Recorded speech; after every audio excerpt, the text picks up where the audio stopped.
2024 wasn't my year of numbers in terms of pictures taken. Still, I got several pictures I really liked, and in this video, I'm going to share with you my 10 favorite pictures from 2024.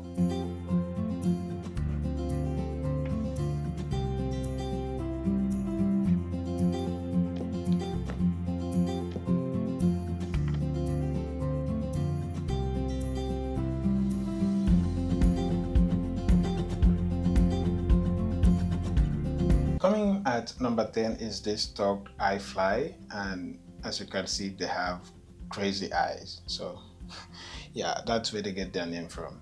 These creatures, they're very difficult to photograph because they are very tiny, they are super sensitive, and of course their eye pattern makes it very difficult to get the right things in focus, and it's kind of like impossible to get a stack of these guys. Before this, I had only photographed this once, so this was my second time getting a picture of it, and the first one was around May, April or March 2023.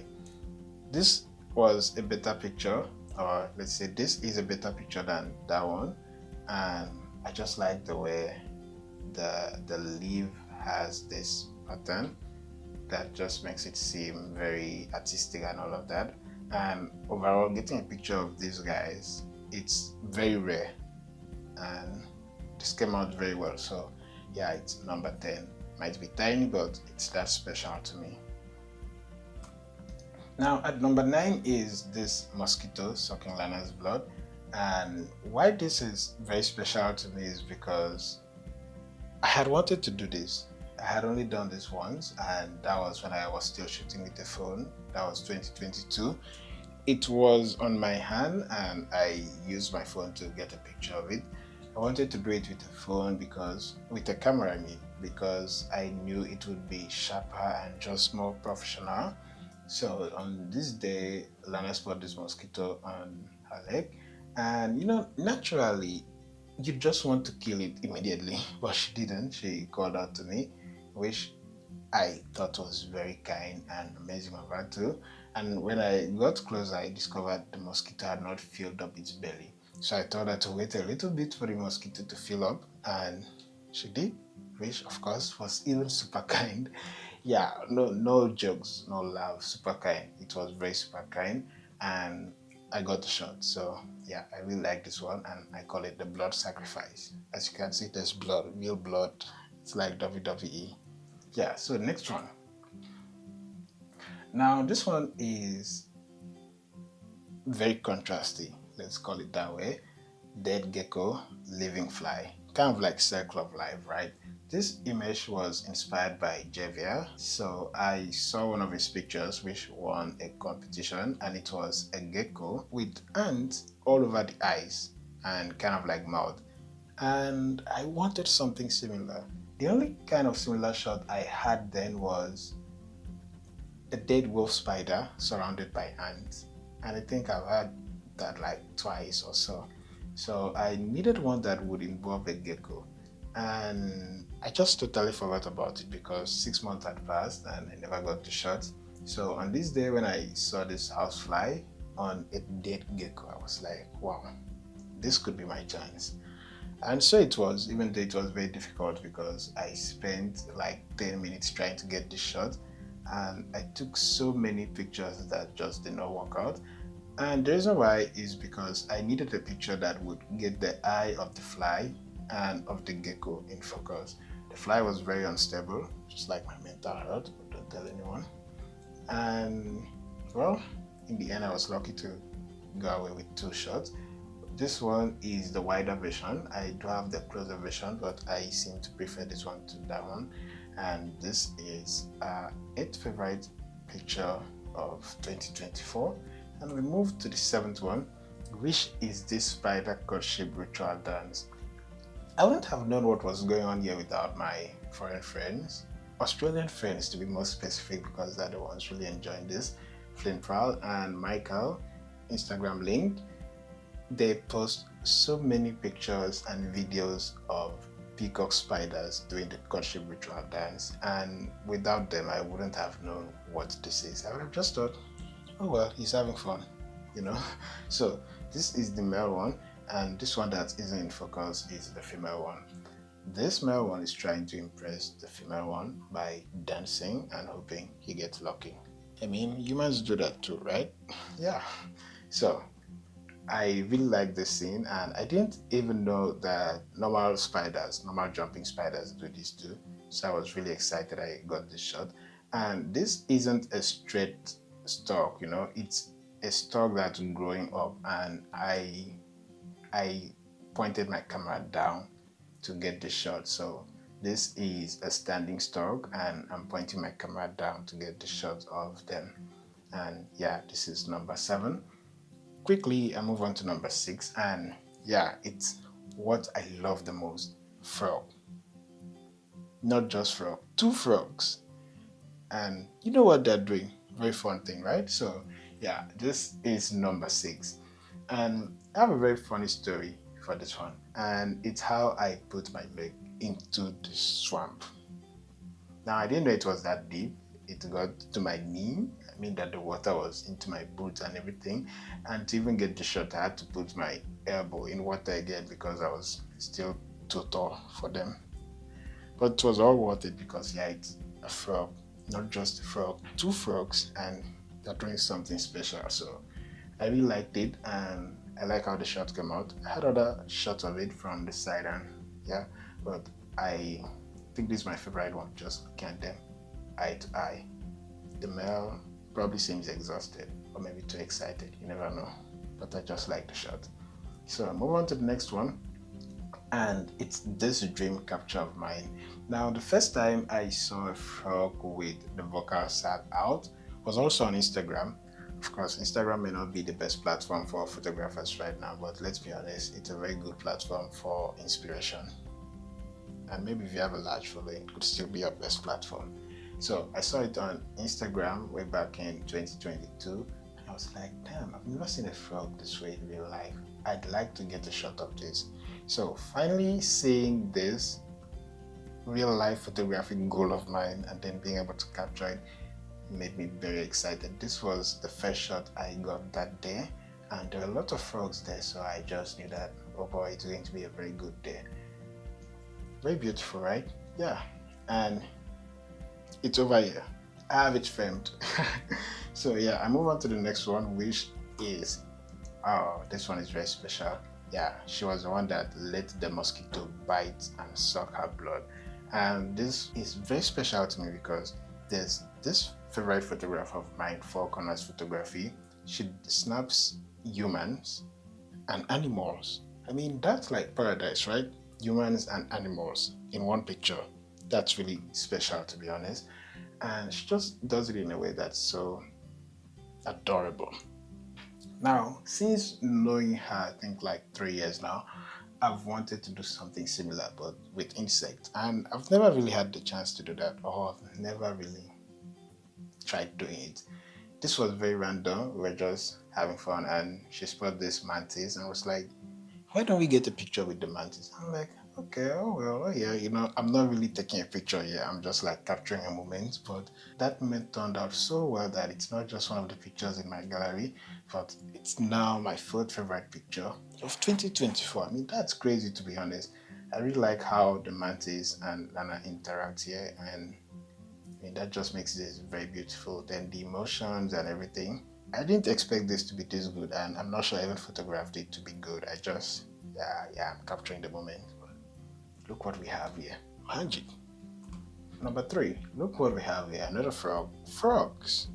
And, you know, and then we have an extra.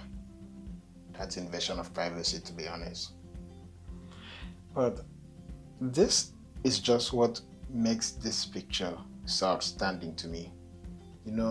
Just the frogs, which of course was very difficult to get both eyes in focus, but just the frogs would have just been, just Amplex's picture. But then this ladybug, which of course did make the picture even more difficult because now I have to get both eyes in focus and then I have to get this in focus as well.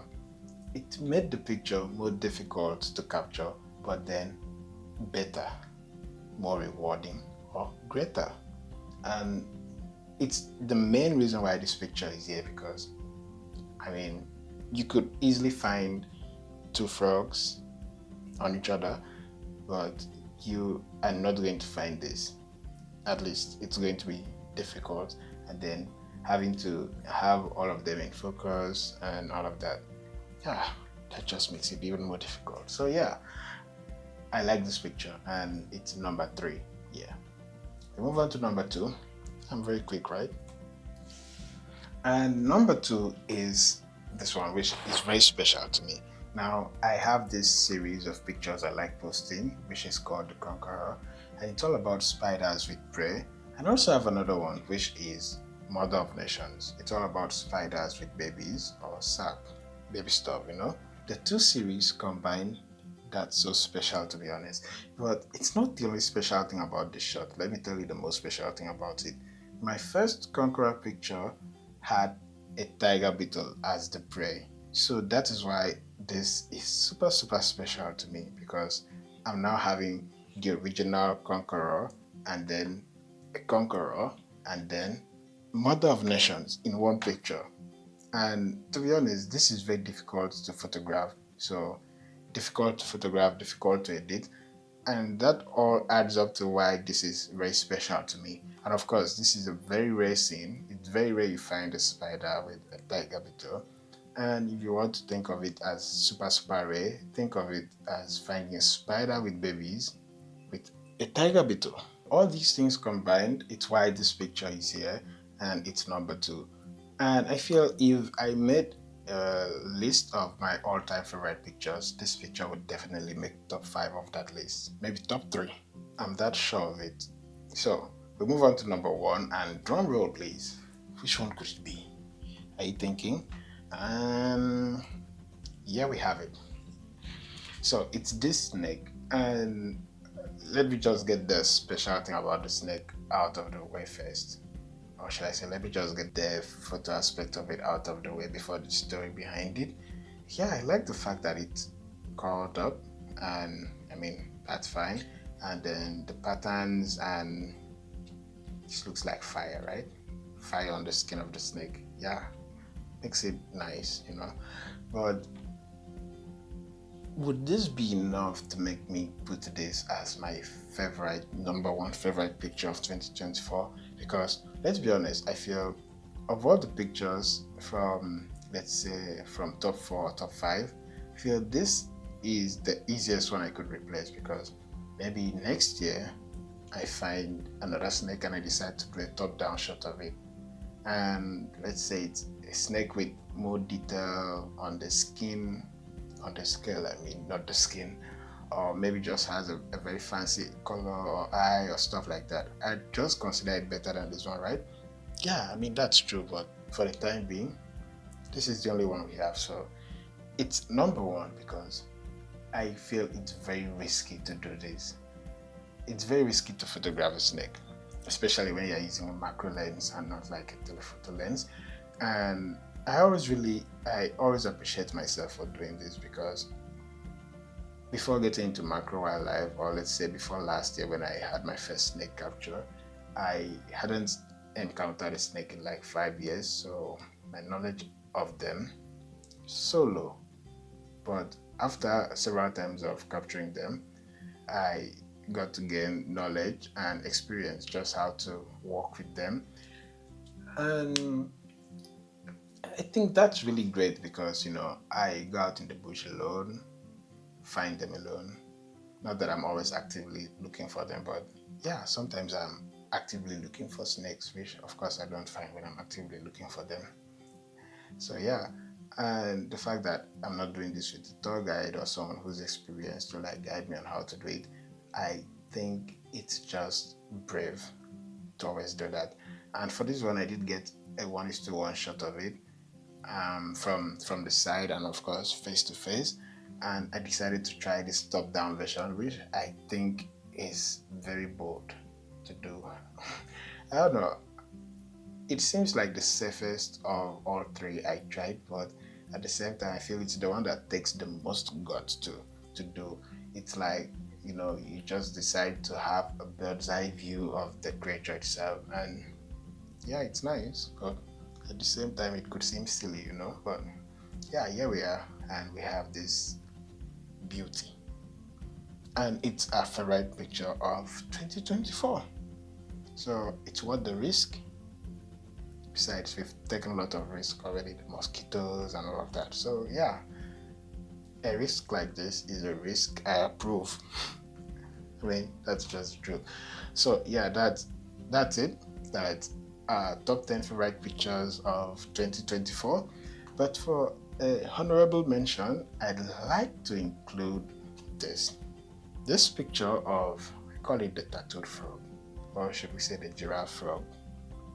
Anyone? This is my most liked Instagram photo of 2024, so I'll just give it a honorable mention. And I have another one to add. It shows you just how much I love frogs. This is Mr. Frog, and this is ABCD David. So, two frames, one picture. To be honest, I smile a lot in my pictures, but they're often forced. In fact, they're always forced. Like, I just fake it to make the picture seem as if I'm this happy guy, you know? But this one, it was so real. I mean, I didn't even force the smile. Like, it just came out. I was so happy being with this frog, to be honest. And this is one of my favorite pictures of myself of 2024. And a selfie, yeah, my favorite selfie of 2024. So that's it for this video. I hope you enjoyed going through my favorite 10 images of 2024. Let me know what you think of it in the comment section and any other thing you'd like to add. And by the way, if you haven't subscribed already, do subscribe to the channel. More content coming your way as always. And I guess that's all, right? Is that all? Oh, if you want to support the channel, there's a Buy Me a Coffee link in the description, and you can always use that. I guess that's all now. So, yeah, see you next time. Bye. Well, since you're still here, I think it's just good I let you know about Sigmistec Diffuser, the best diffuser in the business. It's what I use to capture all those pictures. And of course, I use OM system gears all through. So, yeah, best in the business all through. Well, you're still here. So, yeah,